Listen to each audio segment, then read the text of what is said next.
1 hour behind schedule. So if the organizers could sort of indicate how much time we have, because otherwise lunch was supposed to be from 1:30 to 2:30. So in case the lunch has also been shifted, we can perhaps spend some more time. Okay. So now instead of having a session for 90 minutes, our session is going to be only for 60 minutes. And like, we have a presentation. So maybe we can start with the presentation to be followed uh,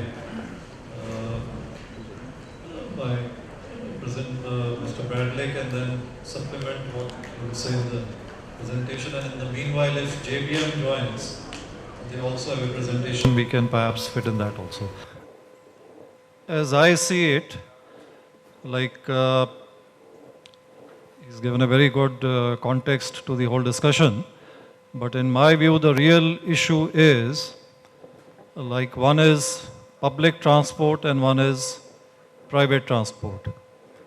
Public transport, to some extent, since we have had electric traction in the railways, then we have the metros in the cities, there is no issue. Public transport, buses, diesel buses, CNG buses being replaced by electric vehicles. Yes, with a push being given by government, some element of financial support, that may also come about.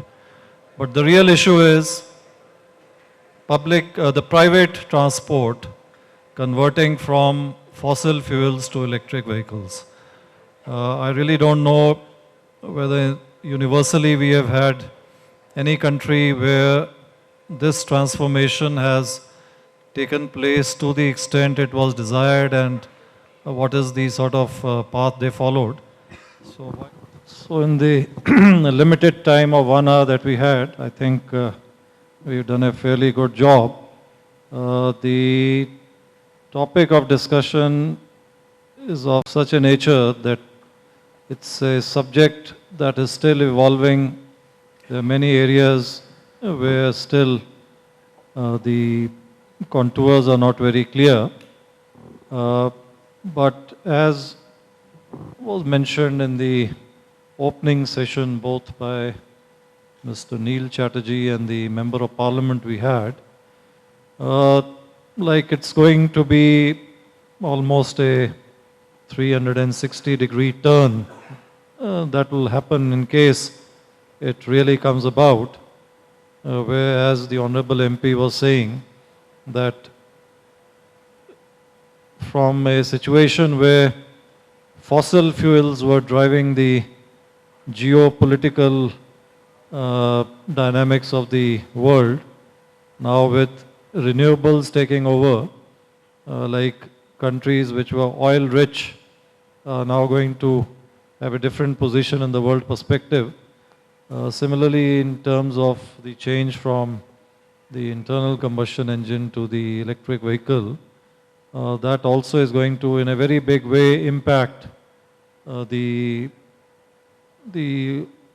overall dynamics of every economy, I would say, both in terms of whether it is the level of pollutions that we are currently facing, and also in terms of the way in which we live. Two or three key issues which came up during this session. One was the issue of city planning, as rightly pointed out by Mr. Gupta from JBM.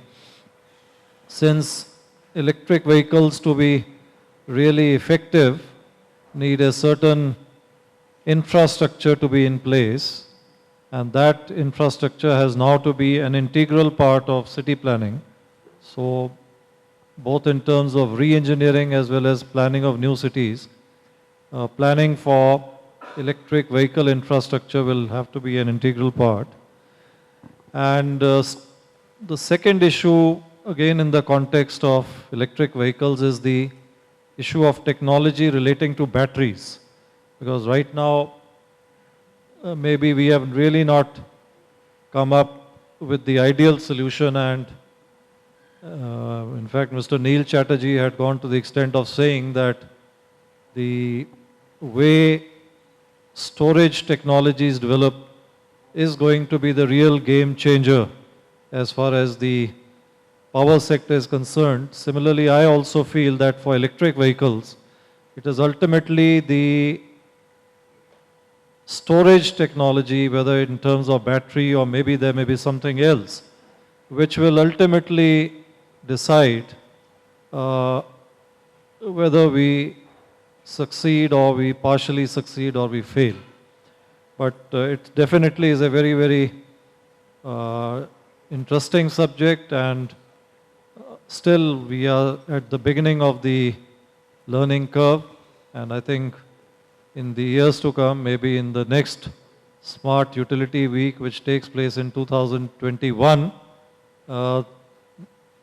maybe we would have covered some ground, definitely not the final solution, but this is an area which in terms of smart city planning and smart mobility is an area which is going to see many interesting things happening in the years to come.